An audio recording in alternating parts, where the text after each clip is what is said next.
feel inspired today to talk about a topic that I feel is very important, and that's the topic of academic achievement, because there are so many misconceptions about what it actually takes to achieve academic success and achieve your academic potential. It's something that I feel is people assume that just the harder you work, the more you study, and it's all about hard work and effort, and that's what it takes. And yeah, obviously, if you're not going to put in the effort required to achieve outstanding results or excellence, you're not, there's a limit to how much you can achieve generally, not just academically, generally in life. But so obviously there's a it depends on how ambitious or how high your standards are, what you want to achieve.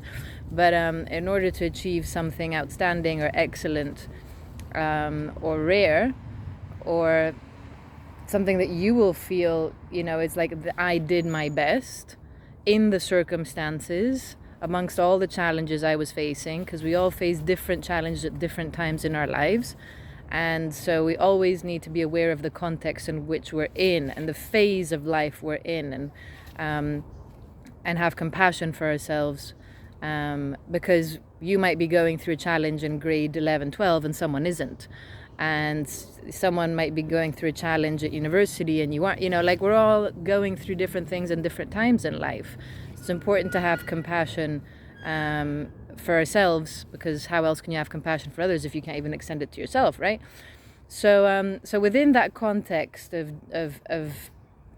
not being judgmental and compassionate, but still striving to do your best under the circumstances that you're in at any given point in time, how can we maximize the chance of achieving academic success and potential our potential long term? It is a myth that the more effort you put in, the more, that's all that you need. And the more you study, that's all that you need. Because your brain cannot function at its optimal potential if you're under too much stress. If you're experiencing too much anxiety. So it doesn't matter how much you reframe it as stress is good and it's okay and it's part of the process, which it is.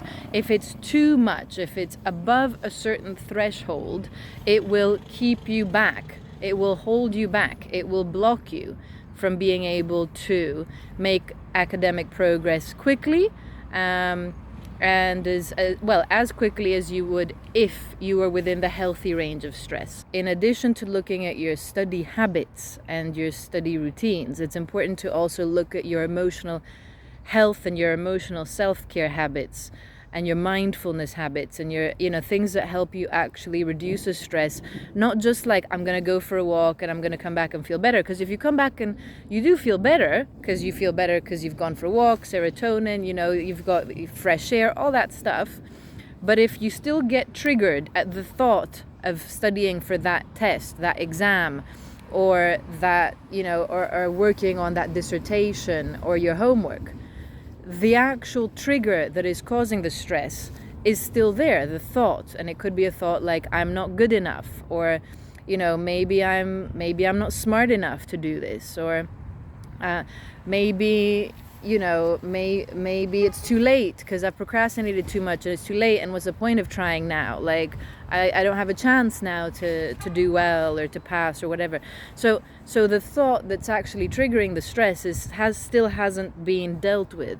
Or it could be an emotion, so you start to feel panicky and overwhelmed, and then you end up going and numbing yourself by going on social media or Instagram or whatever, or gaming or Netflix, which it has its purpose. And that's great because it does help us cope with stress. It's what's called a negative coping strategy, because it has some negative consequences. So it might get in the way of, or maybe even stop you from achieving your goal, right? But it doesn't. But it's still a coping strategy, and we need to acknowledge it for that and appreciate it for that, because it does help us cope. So the next step then is, if you're aware that you have some negative coping strategies, it's like, okay, great. I appreciate these have helped me cope until now. And then what's the next step now? What can I do that can help me cope, that's a positive coping strategy, that can help me, deal with the stress and feel better when I think of the thing I have to do that I'm procrastinating on, or the workload that I'm falling behind on. But it can help me in a way that also helps me deal with the problem. right? So you actually start making progress or clearing some of the blocks there, the fear, the stress, the overwhelm, the anxiety, the self-doubts, whatever it is that's blocking you from facing that, so that you can feel better about it and you can feel more confident about it and you can face it. The blocks that come up are the same, whether you're an adult student or a grade 11, 12 student.